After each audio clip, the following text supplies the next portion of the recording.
Hey, what's up, everybody? It's rock and roll comedian Don Jameson, That Metal Show, Rockstrap, International Spy, and Master Chef.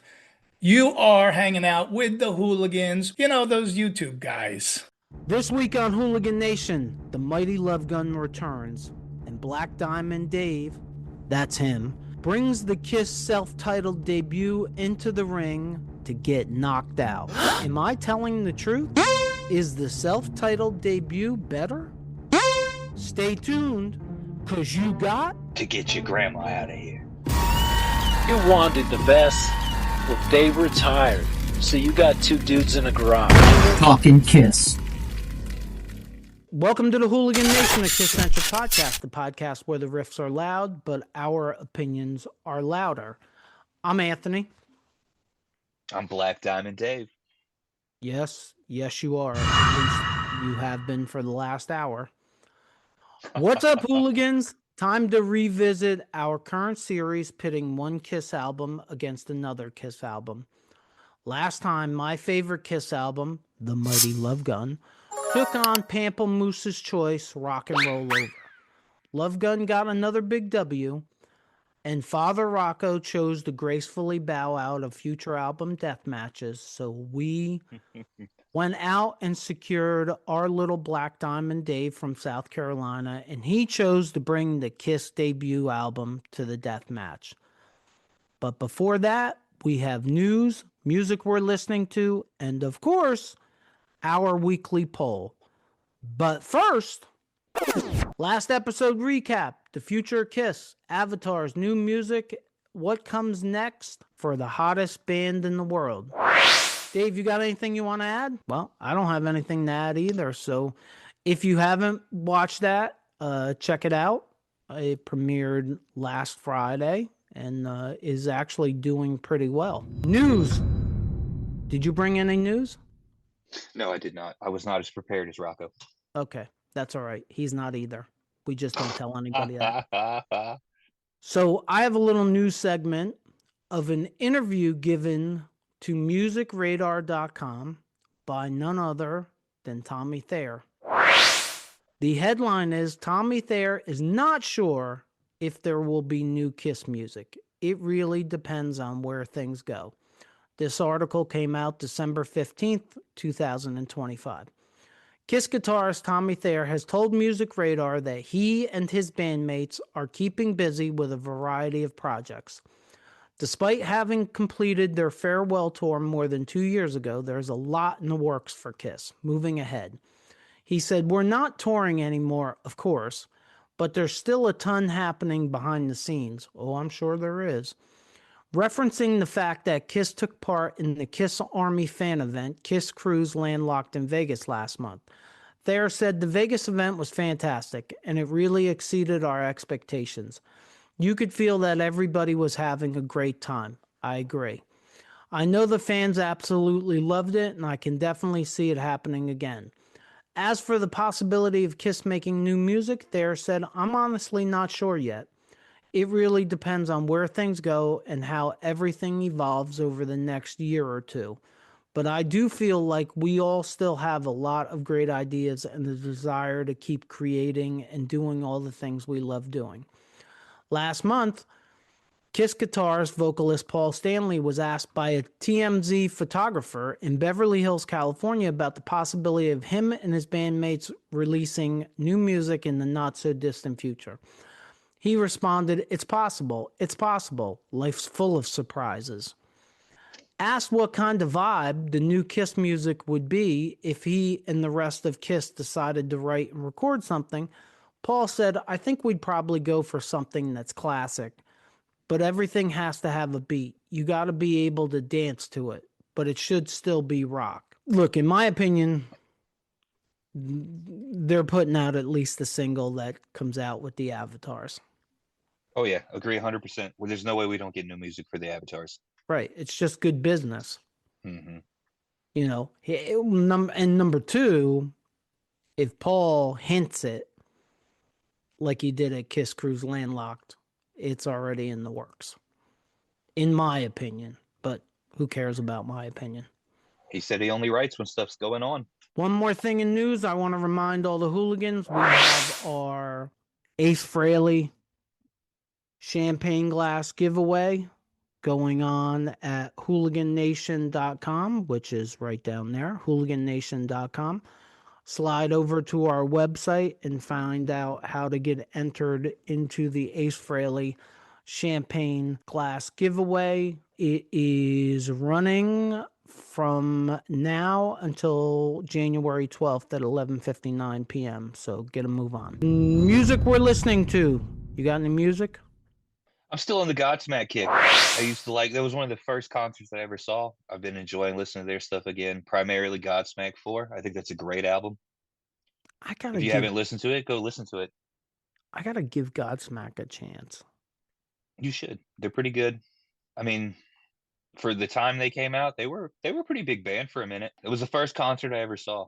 Was Godsmack on the Godsmack 4 tour. Really? Yeah, no, it was great. I'm sorry. First Hey, show man, I like off-brand Alice in Chains. Don't be like that.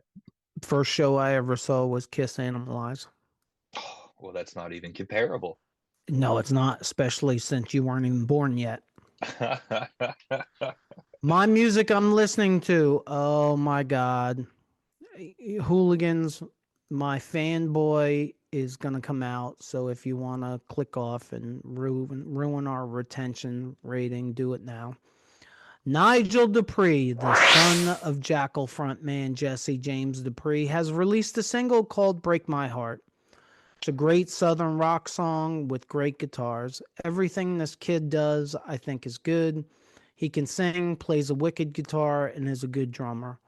Also looks to me like he got all the good genes from his dad. There is no doubt that he is set up to succeed. Give him some love and check it out. It's on all the streaming platforms, and it is, in my opinion, it's a very good song.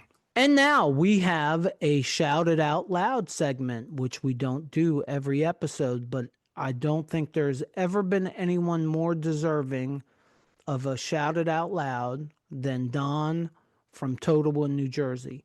Don was at the hospital where Father Rocco had his surgery. After Father Rocco had been released, and Don found Father Rocco's Hooligan Nation hoodie.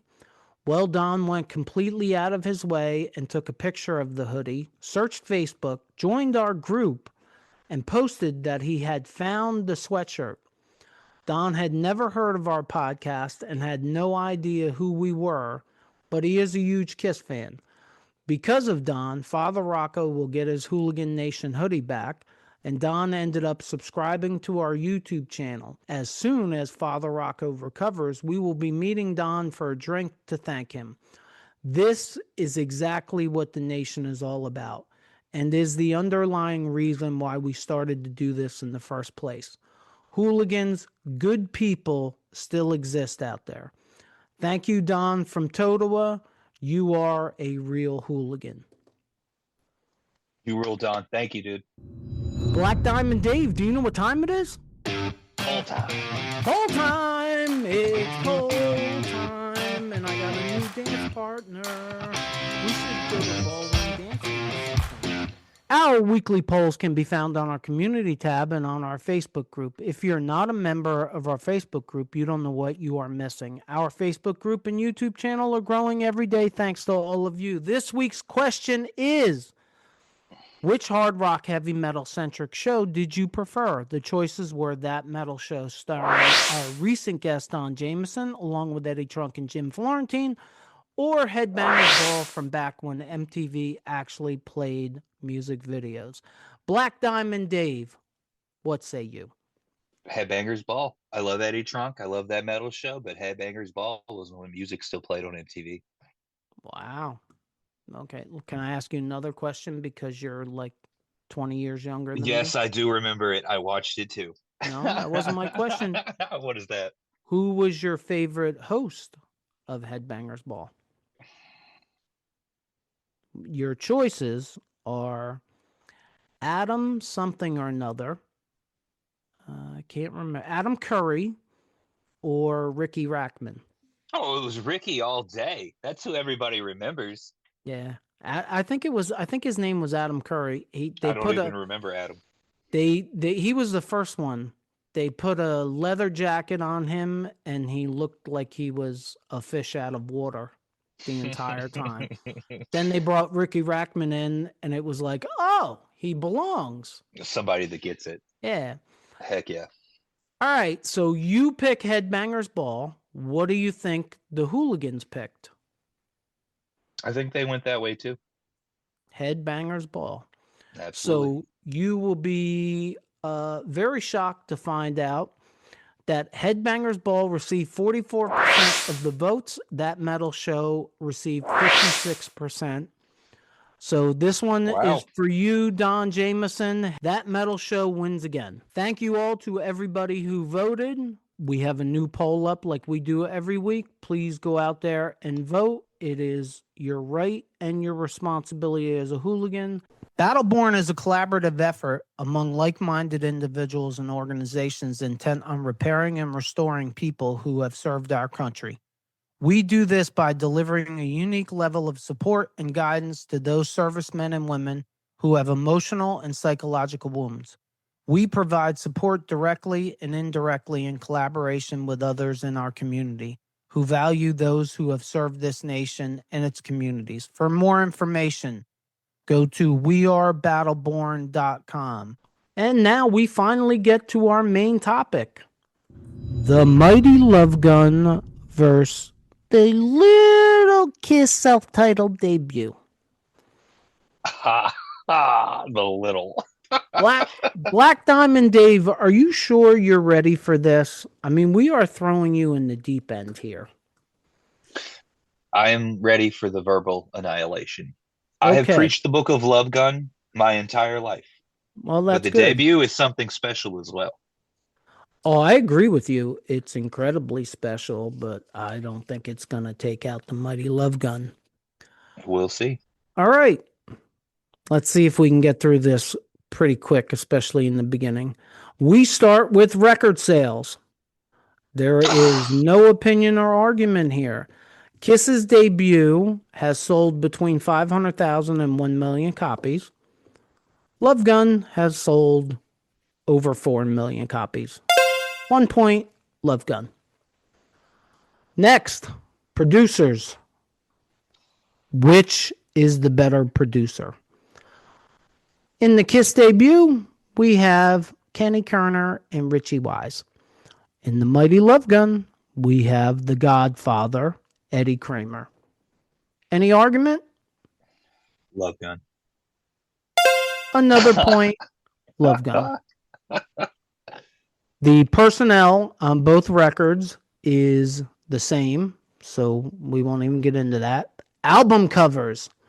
KISS debut album cover by Joel Brodsky versus Love Gun by the godfather of KISS album covers, Ken Kelly. You're not, right? You're going to be... No, not at all. Rocco, you owe me dinner, brother. Another point, Love Gun. Ugh. And now we get to what I will agree with you is probably the hardest part of this. You're going to make a little comeback here. I just... literally all that matters to me is the track listing. All the other categories I lost. There's no album that can beat the other categories, period. You're right. Period. But before anybody beats me up, Love Gun has been my favorite album for well over 40 years, so this is longer not a than setup. I've been alive. Yeah, longer than I've been alive. Look at that. Thanks. Yeah, I'm going to keep you around just to beat me up as the old guy. That could qualify as elder abuse. And you know elder what? Abuse. Father He's Rocco. Just a boy. He's just a boy. Don't bring just a boy up. That's we can't. We can't bring that into it. Father Rocco is going to watch this on Friday as he's licking his wounds. By the way, if anybody wonders, Father Rocco is recovering nicely and should be back within the next week or two. Glad and to hear the it. squeaky toy has been successfully embedded into his belly. So if you ever see him in person, just squeeze his belly and he'll squeak. Honk. Now, with that being said, track number 1 off of KISS self-titled debut, Strutter versus my favorite Kiss song ever, I Stole Your Love. Now, do we take the gloves off and beat the hell out of each other, or do you just bow out and give it up? Push. Nah. Push. Oh, okay. All right. No. For the sake of being truthful to myself, I will give you "I Stole Your Love" because it is the better song. Thank you. That is the way that I dreamt this up. It's not about what you like more. It's about what the better song is. And 100%. Before, just in case you get poopy pants, Father Rocco might have gotten poopy pants a couple times, but just in case, you did not write and record this record. No. It is not yours. Okay. Nope. All right, I wrote cool. my notes about it. I wrote immediate assault on the senses. The riff and solo are pure ace goodness, and Paul delivers vocally like only he can. It's a great, Strutter is a great song. No, I'm talking about "I Stole Your Love." But Strutter, you could say the same things about Strutter. 100%. Great song, just not as great as "I Stole Your Love," in my opinion. Production-wise, it's not even comparable. No, well, you know, all you got to do is go to Hotter Than Hell and see what Kenny Turner and Richie Wise can do when left to their own devices, I guess. Come on, dude. They were going to be the next Sabbath. Don't be that way. Yeah. Well, yeah, that's a good point. I never thought of it that way, but that's actually a good point. That's probably that's what it sounds like to me. Sounds like. Yeah. Song number 2, Nothing to Lose off the self-titled debut versus Christine 16 off of Love Gun. Do you even want to pretend that there's any other answer than Nothing to Lose? No. Okay, thank you. No, in my opinion, Nothing to Lose wins. I don't like the piano in the original version of Nothing to Lose. I will say I call this category things Gene shouldn't tell us. Yeah, that's true. I wonder how many KISS fans out there don't know what that song's about. And let's not give it away. Right. No, not at all. Might be a trivia question. It's pretty clear, though, if you really look at the lyrics. But how many people, I mean, I've read the lyrics probably 10 times, but how many people don't read the lyrics and never know the actual words to a song? That's a good poll question that we can take a break from the polls and ask a trivia question and see how many people can figure that out, maybe. Or we can make that some kind of contest or something. I don't know. Anyway, song number 3 off of the KISS self-titled debut, Firehouse versus Love Gun, Got Love for Sale. And what say you? Okay, I'm going to be honest. Got Love for Sale is one of my top 10 all-time KISS songs. I love that song. I know people, that's one of the ones people, when Love Gun comes up, they don't like. But that song, I don't know, man. It's from the beginning, it's a crank, and it just keeps up. The solo, I don't feel like Ace gets half the credit he deserves for that little solo break in that song. The little "Got Love for Sale," that part rules, dude. I love that song. But if we're being honest, it does not beat Firehouse. That's Paul Stanley at his best. I agree. Thank you. Oh, this is so much kinder and gentler than I'm used to. I thought... I'm going to make it easy for you, boo. I thought we were... for a minute, dude, I thought we were actually going to switch positions because I was going to start arguing for Firehouse, and that hasn't happened yet in this series. Like, that would be weird. But right. There was no way. I have it down on my thing. Firehouse gets a point already because I thought there was no arguing. I don't. You are definitely. You belong here. You are. How do you feel about God? Thank you. How do you feel about God Love for Sale though? It's to me, it's like it's an average Kiss song. I don't dislike it, but I don't love it. I don't skip it, but I don't search it out. Okay. Firehouse, now more for the live version. I don't know why, it's the goofiness in me, but man, when Firehouse comes on, I know what's going to happen at the end. And Heck then yeah. red lights are coming, the siren's coming, and Gene's going to walk out there and spit fire. Like, that's, it's usually the third or fourth song on the set list. Right. Like, it to me, like the opener is an important song. And then when Firehouse comes in and the third, fourth song on the set list, it kicks the entire show up another notch, and it continues to build from there. So it's more for the live version, but I love the song.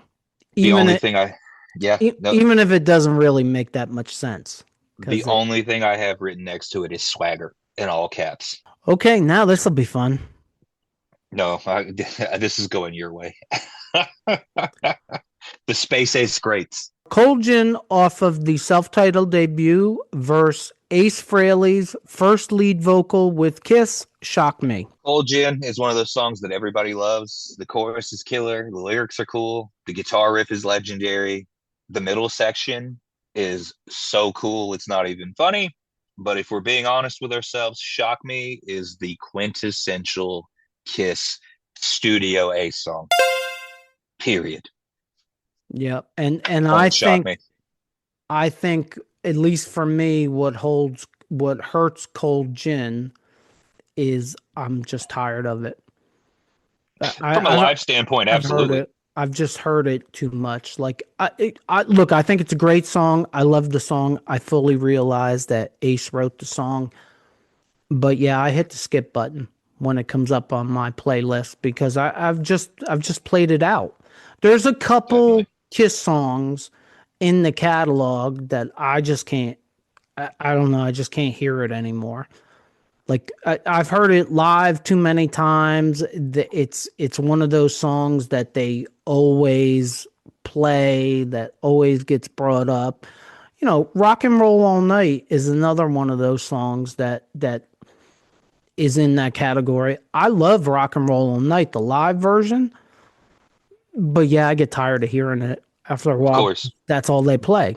But that's what brought you to the dance too. Yes. Okay, next up. Let Me Know off the self-titled debut verse Tomorrow and Tonight off of Love Gun. Taking the gloves off in case you want to go to battle on this one. It's Let Me Know. It's one of the first songs they wrote together. Without that song, we don't have anything we have today. So, and the jam at the end, whew, you love the jam at the end. I don't dislike this song. I do like Tomorrow and Tonight. I do. It's a little bit of a poppy rock song, let's say. Isn't an attempt at a second Rock and Roll All Night though? Well, it's been talked about that it was. If that was an attempt at the second Rock and Roll All Night song, it's a bad attempt. Amen. I don't see the comparison between the two at all. I like the song. I never have either. But I don't see, that's not an anthem to me. Not on the same level. Agreed. You want to talk about anthems? God Gave Rock and Roll to You. There's probably, that's a pretty good idea for a future podcast. Kiss anthems. I'm here for it. Okay. I will give you Let Me Know because I can understand what's wrong with Tomorrow and Tonight. And I'll give it to you because next, song number 6. It's Kissing Time. Paul is doing Kissing Time off the self-titled debut. Verse The Mother of Gun. And Love Gun will take the point. Thank you. Easily. I wrote next to Kissing Time. Nobody likes this. Only included for an even track listing. Nobody likes it. Nope, not a chance. No, Love Gun gets the point. Okay. Oh. Yeah, this is going to be one where we disagree. Number 7, Deuce off the self-titled debut versus Hooligan off of Love Gun. You're the guest. You go first. Good luck and God bless. Thank you, sir. Good luck to you as well. I wrote best show opener ever, bar Detroit or I Stole Your Love. I said that solo melts faces. I wrote any Kiss chorus with baby or baby baby is the bomb. For Hooligan, I wrote a top Peter song, The Drums Rule. Ace always delivers on any Peter song and vice versa. I went Deuce, man. I just don't see how Hooligan is a better song than Deuce. Look, I try to be honest as much as possible. And by the way, let me say this before we start. I never need you to wish me luck. And the simple reason is because I edit the videos, so I can have this go whichever way I want to. Amen. Right? But with that being said, I won't cheat this time. Look, I'm the first one to say that I think Deuce is in that category with Cold Gin, where Okay. I've heard it so many times. I don't really want to hear it anymore. Like, if you give me a choice between Deuce and Unholy, at this point I'm picking Unholy. And, Me too. And it's only because I've just heard Deuce so many times. And again, and this has been said about a lot of Kiss songs, it doesn't make much sense. Get up and get your grandma out of here. I mean, it's a great opening lyric that I guarantee you 70% of Kiss fans don't even know it's there. Like, they don't even know that that's what's said. I wrote it in there, making it sound cool to include the word grandma in a song. Right. But I got a 55 Chevy on a 35 frame. Can't even spell my name. Uh-huh. No, I love Hooligan. That's why it was hard. But Deuce is the better song. Overplayed Kicked out or of not. school. Kicked out of school at 22. When I was 22, what can I do to satisfy you? Oh, I'm a Peter fan. Don't worry. Okay. Well. But Deuce is the better song. The better song. Not overplayed. The better song. Best you're going to get out of this is a push. Push. I'll take it. It's got to be a push. And I figured it was going to be a push. Rocco, I know you're watching this and you're going, that's bull. Deuce is the better song, but I'll take the push. I don't know. I would love it. Well, he will chime in about this at some point, but I would be interested to see what his opinion is. Now, I'm fully aware that most hooligans out there are screaming Deuce. Oh, yeah. Yeah, for sure. Yeah, no, I love Hooligan too. I am a Peter guy, probably first and foremost. But Deuce is the better song.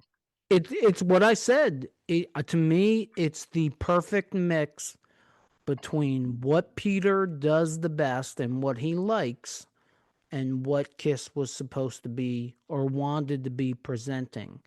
Like, it was a hard rock, jazz, swing song.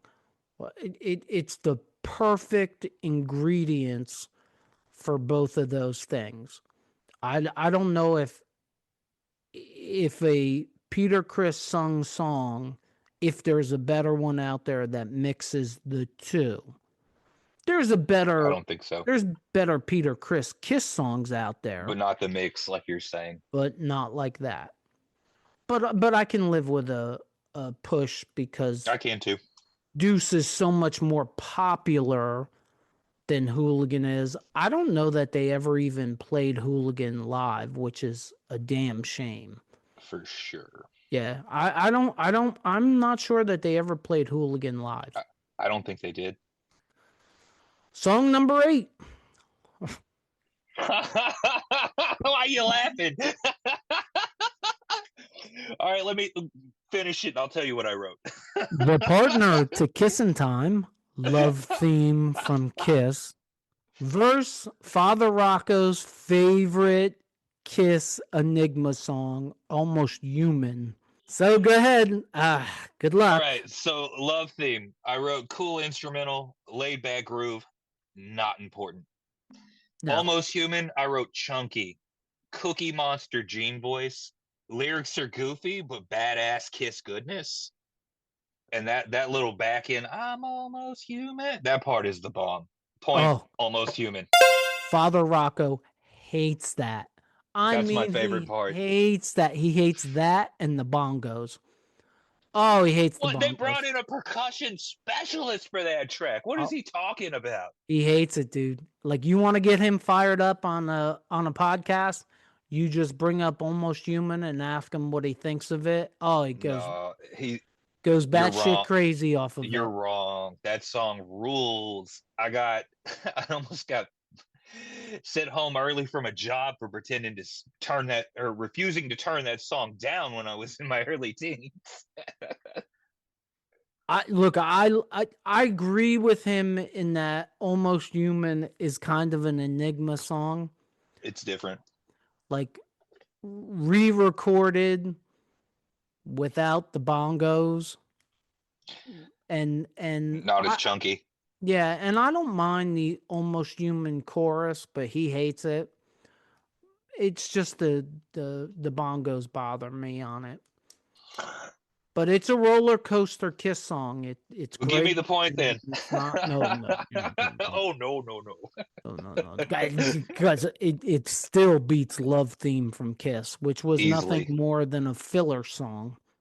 Absolutely. They should have just put out the original debut with 8 songs on it, and this would pretend you didn't groove to it back in the day when it would come on. You did. No, I like the actual instrumental. It just doesn't fit. No, it not doesn't. at all. It doesn't make any sense. It's like Kissin' Time. I understand why the money people wanted Kissin' Time on the record, but after that, there's really no positive benefit of it at all. Agree. It's like, what? It's filler. Yeah, it's like song number 10 that we're gonna get to. Anyhow, song number 9, 100,000 Years, verse Plaster Caster. I was concerned about how this one would go. This is one of the ones I don't know where it's gonna go. My vote is 100,000 Years. The Gene bass part. Paul's vocals are like egotistical and like, I don't know.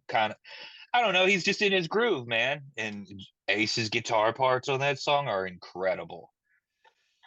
I wrote Peter Metronome Criss at the end of that one. Plaster Caster is a classic. We all love it. It's super corny. It's never been at the top of my favorite Kiss songs, though. So I put the point 100,000 Years. Yeah, I have to agree with you.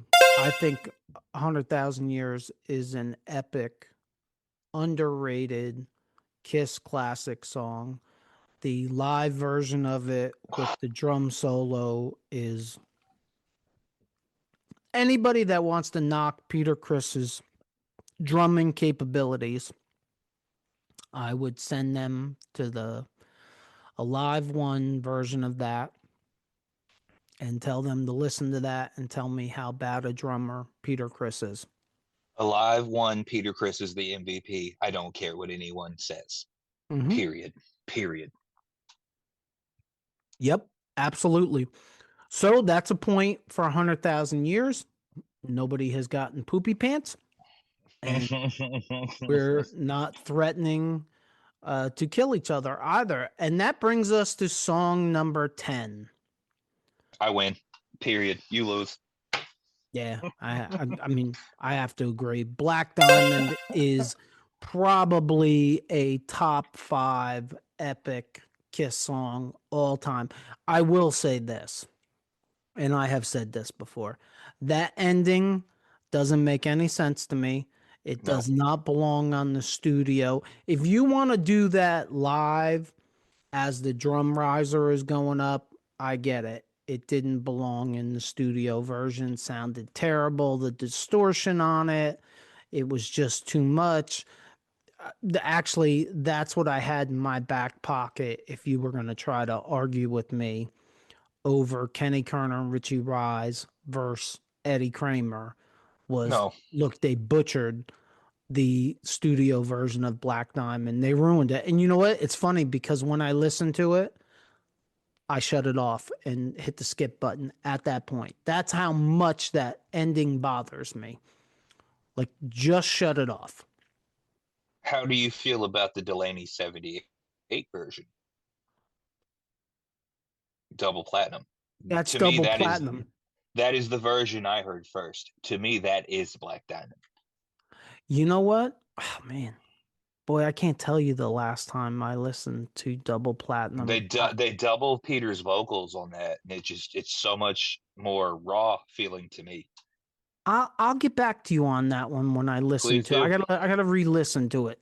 There's no reason to even talk about Then She Kissed Me. It's another filler song for whatever reason. I guess to get the 10 songs on a record. It's just a mistake. Like one of these days, we got to do a podcast on Kiss mistake songs because Oh wow. seriously, if you think about it, most Kiss albums have at least one song on it that if the song was removed, the album would be better.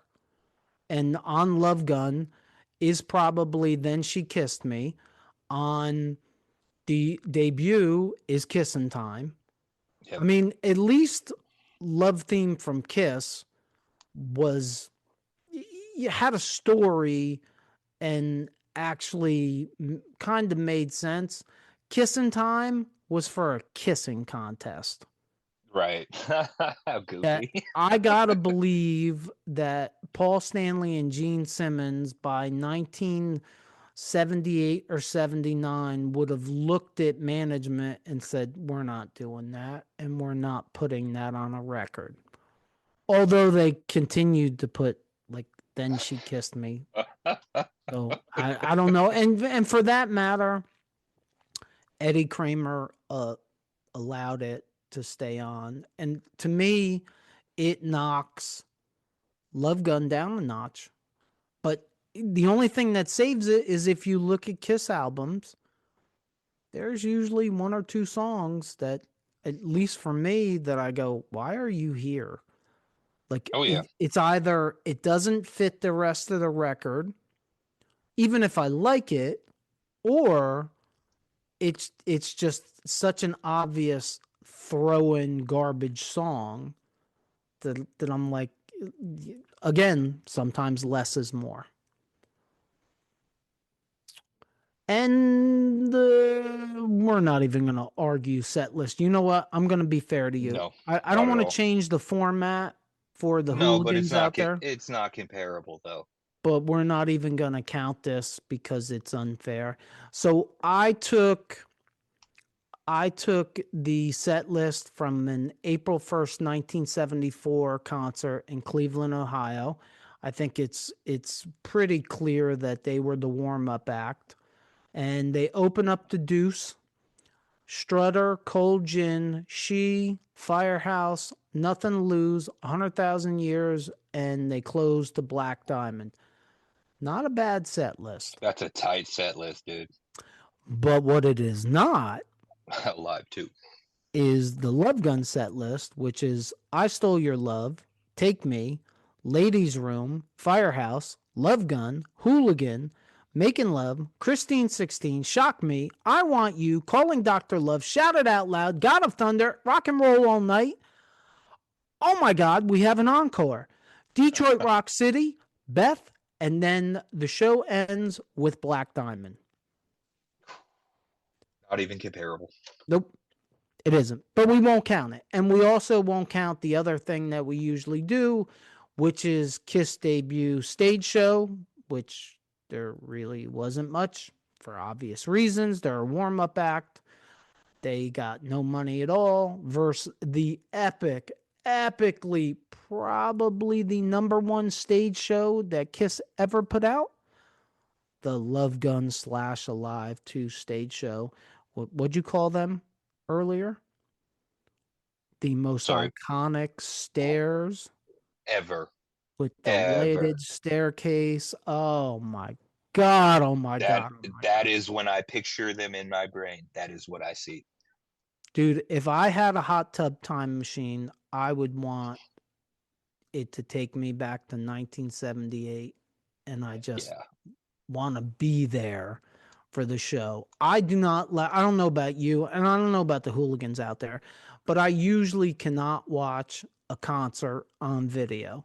Like, I'll put it on and look at it, and I'll fast forward through it, and I'll play song here, play song there. But I just can't sit there for 90 minutes, 2 hours, and watch a concert on a television. It's really hard for me to do for whatever reason. But that peak Kiss, I'm telling you, dude. Man, between the stage show and the set list and the costumes and man, it's greatest band of all time.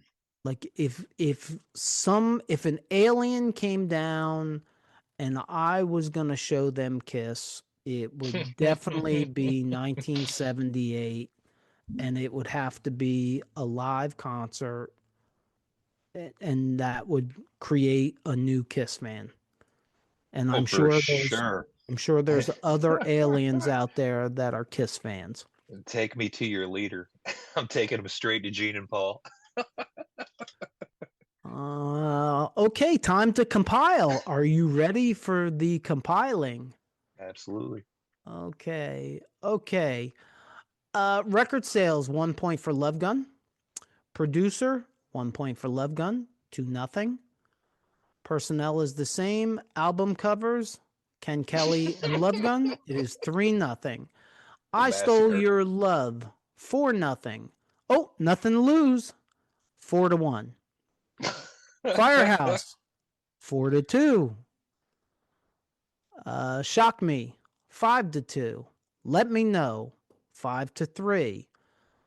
Love Gun, 6-3. Deuce versus Hooligan was our only push. Good job. That was good. Yes. So 6-3. Almost Human gets the win, 7-3. 100,000 Years gets the win, 7-4. Black Diamond gets the win, 7-5. So the bottom line, it was close. It was close. I did good. Rocco, you owe me one. It was definitely close. I did better than I thought I would, truthfully. Love Gun is now 3-0 with the 7-5 win. And let me be on the record as saying, I don't think anything is beating Love Gun. No. But there is still a couple records out there. And my childhood friend, Victor from Signals from Mars, if you're out there watching or listening, when the time comes to put Creatures of the Night up against the mighty Love Gun, I want to bring you in because I don't think there's a bigger fan of the Creatures of the Night record out there than Victor is. And although nobody has brought Destroyer in, and I think there's Creatures of the Night is out there. I think Destroyer is out there. You know, honestly, Revenge is a really good record in my opinion. I don't know. I don't know. I agree, but the other categories is what makes it so hard, man. Revenge is when they were starting to go back in the toilet touring wise. Hey, let me tell you something. Revenge is 92. That was a great concert live. Oh, it kills, dude. The concerts they were doing, the album itself is killer. Stage show. The problem is, makeup, non-makeup makes it difficult. But Hot in the Shade and Revenge stage show were probably the two best non-makeup years. I saw all those non-makeup years, and they were probably the best. And not that this matters in this topic, but Hot in the Shades live set list was just epically good. And the band as a whole was the greatest, I think, in the non-makeup years on that Hot in the Shade tour. And I think they made an album that had more filler songs than it had real legitimate songs, and they made up for it on the tour with the stage show and the set list. But I do think like it's not time yet to give up on this series, because I do No. think I don't think anybody's beating it. No. But hey, 7-5 is close. I'd like I to mean- argue some of the 80s albums in the future, to be honest. While they may not win, just discussing the songs. Yeah, and I don't think off the top of my head, I don't think there is a perfect KISS studio album out there. And I've argued this with Father Rocco 2 times prior. It's all about sequencing. Like when you get to that, it's all about sequencing. And in your case, you got pretty lucky. Oh, I picked it on purpose, brother. I took some time looking at albums. Oh, I don't know if you got, well, you took an L, Cold Gin versus Shock Me. But It was the Love Gun matchup for me. yeah, well, that's the best case scenario for you. Kissing Time, you weren't gonna win Kissing Time. Nothing. That's a sacrifice. Like it had to be Read My Body. Or I Finally Found My Way, or Just a Boy, or something like All right, that. you have to defend Psycho Circus in the next one. I like that. Good idea. I like Psycho Circus. I would defend it. I would defend it defend against Asylum. Oh, I would defend Psycho Circus against Asylum, but we gotta. How do we do that? Like that's the problem with this. Is do we skip over Love Gun, or do we just make everything go again? Nah, we're just gonna make Love Gun everything. is the pure champion. No one else can pick it. Pick a new album. But like I said, I think if Victor was here right now, Victor would be screaming that Creatures of the Night is going to win and be better. The one thing I can tell you about Victor with Creatures of the Night is there definitely will need to be a referee, because Victor is going to fight for Creatures of the Night to the death. Well, I mean, he has some good points as far as like if he really wanted to. Attendance, some of those Creature shows were insane. You know, overseas and stuff. The attendance overseas was insane. Track listing though, it's not beating Love Gun. I go mostly by track listing, and I've said this before. I don't think I've said it to you. To me, the most underrated KISS producer is and was and always will be Michael James Jackson. Agreed. Like I think Eddie Kramer's a great producer, and I believe I'm the one that named him the Godfather. And I'm not taking anything away from Bob Ezrin. I think it's a 3-horse race between Kramer, Ezrin, and Michael James Jackson. But Michael James Jackson, I am a big fan of Kiss Killers. I love those 4 songs that are pretty much Paul Stanley solo songs, but I like them anyway. Definitely. I do too. And then he follows that up with Creatures of the Night, which is the Kiss's heavy metal album. And I do think it's a great album. I don't think it's as great as Love Gun, but I do think it's a great album.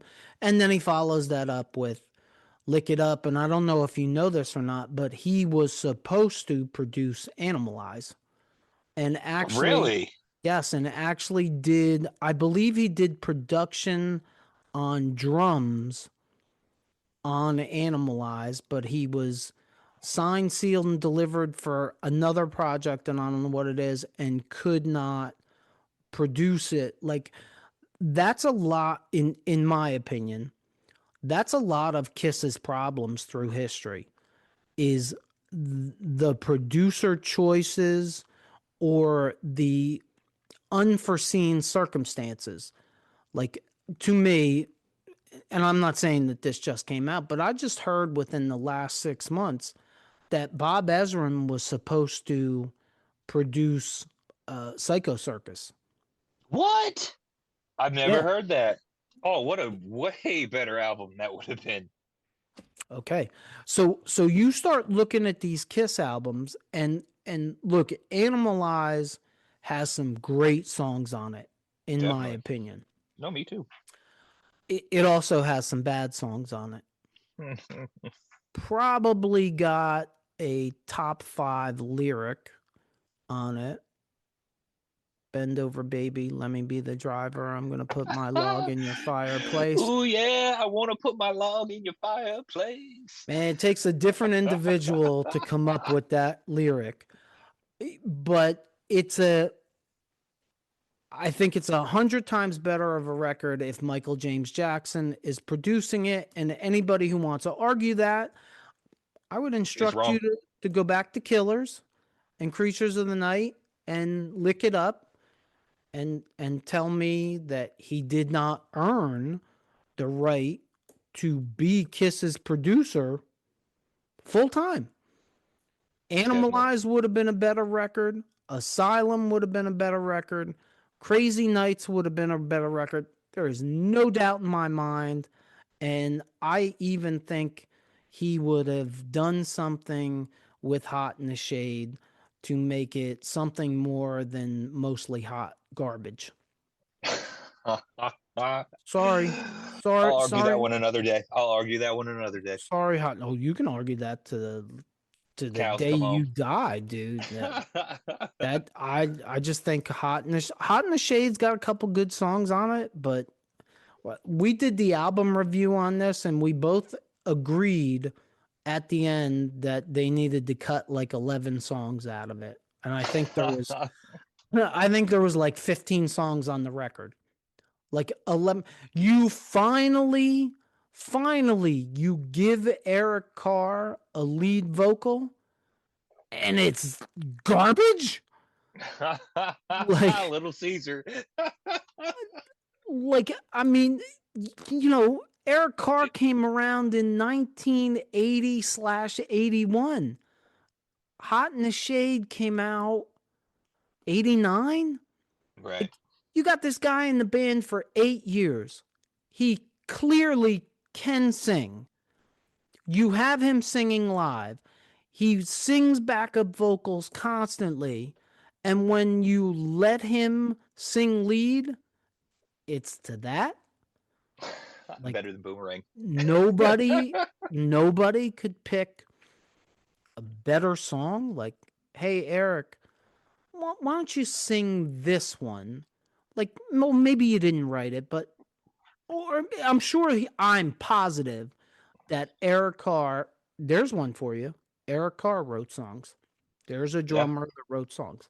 But he also was capable of playing bass and guitar. Eric was a monster, dude. So that's another thing. But, you know, Hot in the Shade is exactly what it's been said. It's a demo album. Yeah, nothing's finished. You can definitely hear that when you listen to it. That's what it is. It was a throw this together so we can tour. And that's a shame. You know, definitely. I don't even like Hide Your Heart. What? I don't. When they played that Thursday next Friday when they played that Friday in Vegas, that was great. Nah, I don't like Hide Your Heart. I was in a spot. I turned around. Well, maybe it's how everything worked out for me. I turned around and Chris Jericho was like literally behind me singing all the words. It was a cool moment. Yeah? It was a cool moment. As a wrestling fan growing up, that was a really cool moment for me. We're showing age. That's funny. That's really funny because, like, I know Chris Jericho is a wrestler, but I was grown up by then.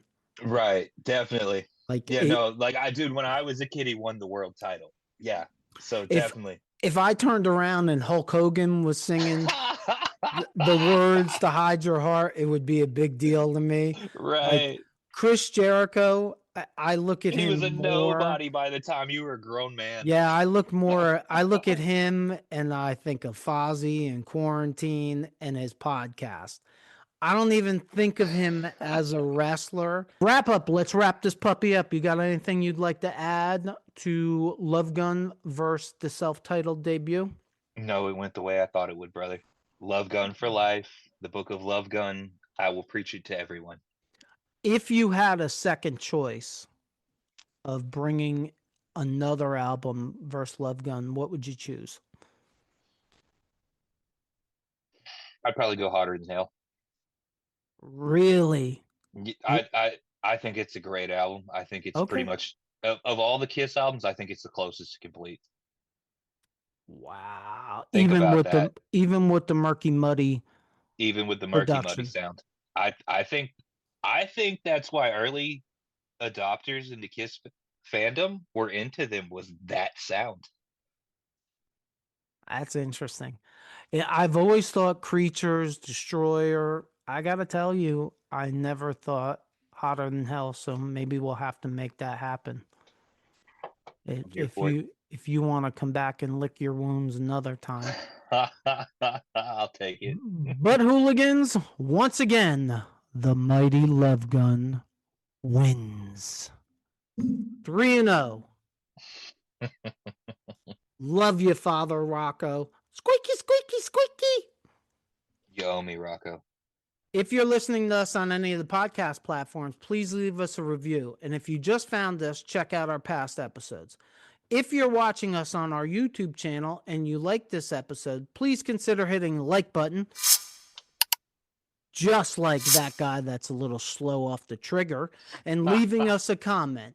Hit that subscribe button. Just like that guy, so you don't miss any future episodes. Don't worry, hooligans, we're going to train him. And check out these episodes right here. As always, if you made it this far, thank you for supporting us, and don't forget, we should all lead with love and take care of each other. Peace out, Hooligan Nation.